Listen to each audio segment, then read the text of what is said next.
প্রিয় শিক্ষার্থী, আসসালামু আলাইকুম। তোমরা যে যেখান থেকে আমার ক্লাস দেখতেছো তোমাদেরকে আমার ক্লাসে স্বাগতম। আজকে আমরা অ্যাপ্লিকেশন লেখার কৌশল বা অ্যাপ্লিকেশন লেখার ফরম্যাট সম্পর্কে আলোচনা করব। অর্থাৎ তোমরা একটি ফরম্যাট দিয়ে অনেকগুলো অ্যাপ্লিকেশন লিখতে পারবে। সুতরাং কথা না বলে চলো আমরা আমাদের ক্লাসে চলে যাই। তার পূর্বে সবাইকে লাইক, কমেন্ট এবং শেয়ার করে পাশে থাকার আহ্বান থাকবে। প্রিয় শিক্ষার্থী, আজকে আমরা অ্যাপ্লিকেশন লিখব কমন রুম ফেসিলিটিস বা লাইব্রেরি ফেসিলিটিস সম্পর্কে, বা এরকম ফেসিলিটিস সংক্রান্ত যে অ্যাপ্লিকেশন এটার ফরম্যাট সম্পর্কে। প্রথমে আমরা জানি কি আছে, ডেট থাকে, সকল অ্যাপ্লিকেশনের ডেট থাকে। তোমরা একটা ডেট বসায় নিবা তোমাদের সুবিধা মতো।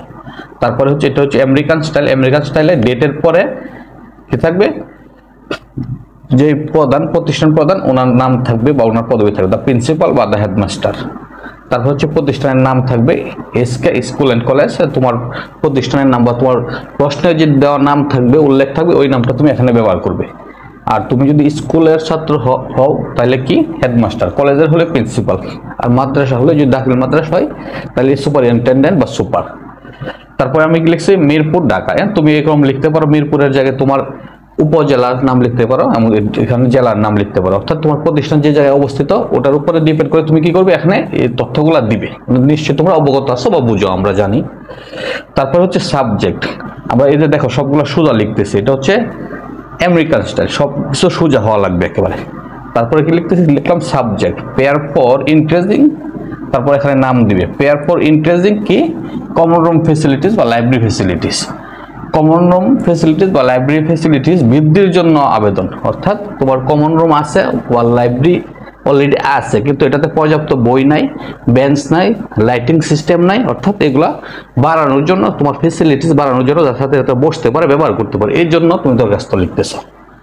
তারপরে লিখবা sir, comma, we the student of your school. যে উই এরপর comma the student of your school. We কারা এটা আমরা পরিচয় করে দিচ্ছি অ্যাপোজিটিভ, যে the student of your school, আপনার স্কুলের ছাত্রছাত্রী। কাকে বলতেছি, প্রিন্সিপাল মহোদয় বা প্রিন্সিপাল স্যারকে উদ্দেশ্য করে বলতেছি। অর্থাৎ তোমরা যারা স্টুডেন্ট তারা বলতেছো আর কি, যে we the student of your school. এক্ষেত্রে প্রিন্সিপাল যেহেতু, তোমরা স্কুলে যাই কি লিখবা, কলেজ লিখবা। হেডমাস্টার বা যদি তোমরা হাই স্কুলের স্টুডেন্ট হও তাহলে এখানে স্কুল লিখবা, কলেজের তারা কলেজ লিখবা, মাদ্রাসার তারা মাদ্রাসা লিখবা। তাহলে কি, we the student of your school, the student of your Madrasa.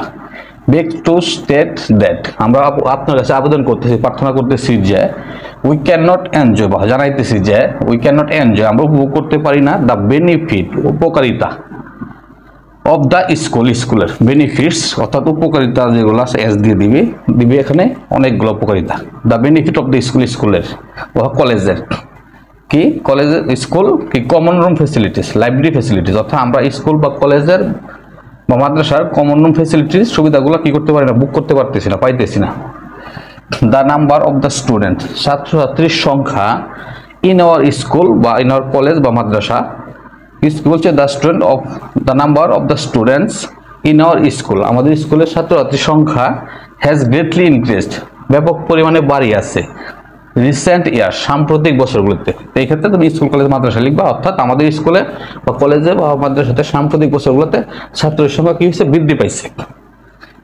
But our school common room বা লাইব্রেরি, কিন্তু আমাদের স্কুল কমন রুম বা library is not spacious and well furnished, কিন্তু আমাদের যে স্কুল কমন রুম বা লাইব্রেরি যেটা আছে এটা পর্যাপ্ত কি জায়গা নাই, স্পেস নাই, এবং সাজানো গোছানো না। It is not Airee and well lighted, এটাতে কি নাই, পর্যাপ্ত আলো বাতাসের ব্যবস্থা নাই বা জানালা নাই, এবং কি নাই, ওয়েল লাইটেড, এবং আলোর ব্যবস্থা নাই। The number of the games and news paper is not enough, এবং কি বলছো, the number of games and news paper, অর্থাৎ পত্র পত্রিকা খেলার যে উপাদান এগুলা কিনা, এগুলোর সংখ্যা কিনা পর্যাপ্ত না। এক্ষেত্রে এই যে লাইনটা আছে এটা তোমরা ব্যবহার করবো কি, কমন রুমের ক্ষেত্রে প্রযোজ্য। অর্থাৎ তোমরা যদি কমন রুম ফেসিলিটি সম্পর্কে লিখো, কমন রুম ফেসিলিটিস সম্পর্কে লিখলে তোমরা এই লাইনটা ব্যবহার করবা। এটা দেখো আমি লিখে দিছি, কমন রুমের ক্ষেত্রে ROOM, রুম, কমন রুমের ক্ষেত্রে প্রযোজ্য।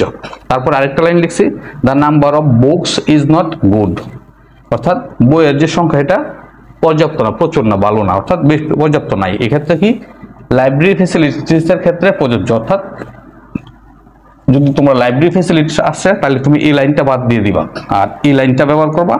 আর কমন রুম ফেসিলিটিস লিখলে তুমি এই লাইনটা বাদ দিবা, the number of books is not good, অর্থাৎ বইয়ের সংখ্যা পর্যাপ্ত না, এই উপরের লাইনটা লিখবা। এর হচ্ছে বিষয়। তারপরে হচ্ছে we can not use it properly, so we can use it properly. সুতরাং আমরা কি করতে পারি না, ভালো করে ব্যবহার করতে পারি না, কারণ কি এটা একটা সমস্যা আছে, কিছু জিনিসের ঘাটতি আছে।